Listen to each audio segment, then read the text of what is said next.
The fluorescent lights of the casting office buzzed overhead as Maya Hartwell sat in the waiting room, her script rolled tightly in her trembling hands. At 23, she'd been to enough auditions to fill a small notebook, but this one felt different. This was for a leading role in a television series, not a commercial for toothpaste, not a background character in a crowd scene, but an actual, honest-to-goodness lead.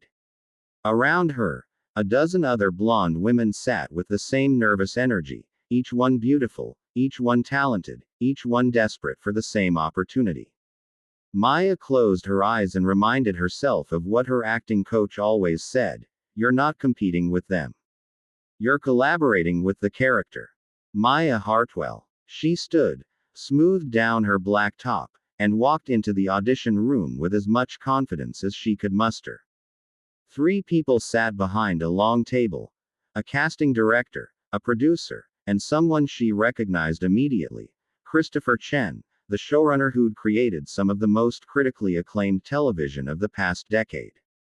"Hi, Maya. Thanks for coming in," Christopher said warmly. "We're looking for someone to play Emma, a young architect who's trying to rebuild her life after a tragedy. The role requires vulnerability, strength, and the ability to make people care deeply about your journey. Whenever you're ready." Maya took a breath and began. She poured everything into those 2 minutes. Every heartbreak she'd experienced, every moment of loneliness in this sprawling city, every time she'd questioned whether she was good enough. When she finished, the room was silent. Christopher leaned forward. "That was remarkable. Can you come back tomorrow to read with our male lead? We want to see the chemistry." Maya's heart soared. "Yes, absolutely. Thank you." The next day, she returned to find a tall man with dark curly hair and kind eyes standing in the hallway. He wore a simple black tank top and jeans, and he was reading through his sides with complete concentration. "Hi," Maya said softly. "I'm Maya." He looked up and smiled, a genuine smile that reached his eyes. Daniel Reeves. I hear we might be spending a lot of time together." "If we're lucky," Maya replied. They read together, and something magical happened. The chemistry wasn't just present, it was palpable. They played off each other naturally, finishing each other's lines, finding moments of humor and heartbreak in the dialogue that Maya hadn't seen on her own. When they finished, Christopher was grinning. "Welcome to Building Bridges, both of you. We'll be in touch with your agents." Part 2. The first day. 6 weeks later, Maya stood on a bustling New York street corner, surrounded by crew members adjusting lights and setting up cameras. It was the first day of shooting, and despite the May heat, she wore a long-sleeved black top and tan skirt. Emma's costume, carefully chosen to reflect her character's professional life and guarded emotions. Daniel appeared beside her, looking relaxed despite the chaos. "Nervous. Terrified," Maya admitted. "You. Always. But that's how I know I care about it." He paused. "Listen, I know we just met, but I have a feeling this is going to be something special. The show, I mean. But also, I think we're going to be good friends." Maya smiled. "I'd like that." Over the next several months, Daniel's prediction proved true. They spent 12 to 14 hours a day together, 5 days a week. They filmed emotional scenes that left them both drained, comedy scenes that had them struggling not to laugh, and intimate scenes that required complete trust. Between takes, they talked about their families, their dreams, their fears, their childhoods. Maya learned that Daniel had grown up in a small town in Oregon, that he'd worked construction jobs to pay for acting classes, that he sent money home to help his younger sister finish college. Daniel learned that Maya had lost her mother to cancer when she was 16, that she'd almost given up on acting a year ago, that she volunteered at a children's hospital every Sunday she could. "Why kids?" Daniel asked one day as they sat in their director's chairs, waiting for the crew to set up the next shot. Maya's eyes grew distant. "My mom spent her last months in a hospital. I saw how hard it was on the children there, How scared they were, how lonely. I wanted to be someone who could make them smile, even for a little while. Sometimes I bring my guitar and sing for them. Daniel looked at her with newfound admiration. You're pretty amazing, you know that. She blushed. Says the guy who spends his hiatus building houses for Habitat for Humanity. Touché. Part 3. The shift. It happened gradually, so gradually that neither of them noticed at first.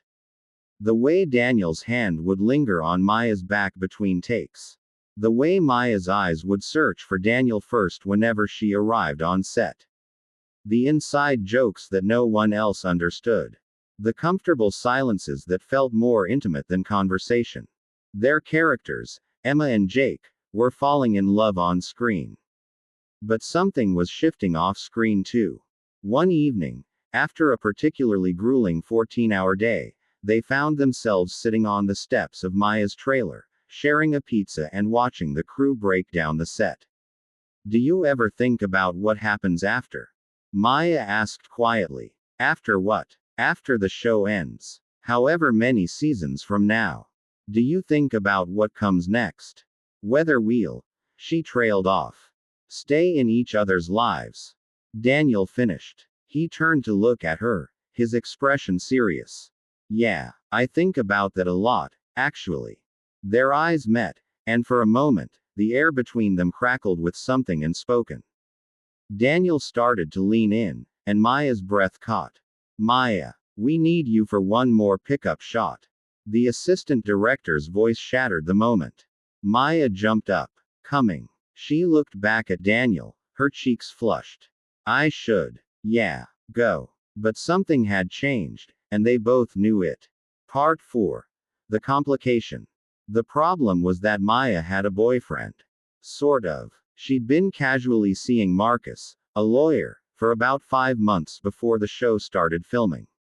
He was handsome, successful, and perfectly nice.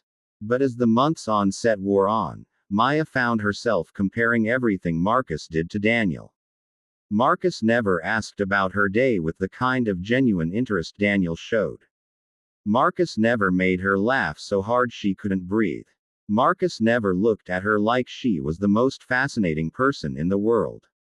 Daniel, for his part, had recently ended a long-distance relationship with a girlfriend who couldn't handle his demanding schedule.